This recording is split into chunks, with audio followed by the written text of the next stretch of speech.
What's the meaning of costly?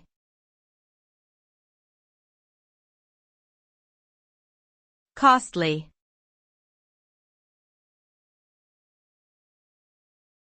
Costly.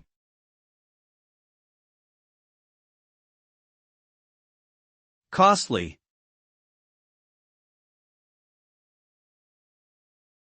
Costly.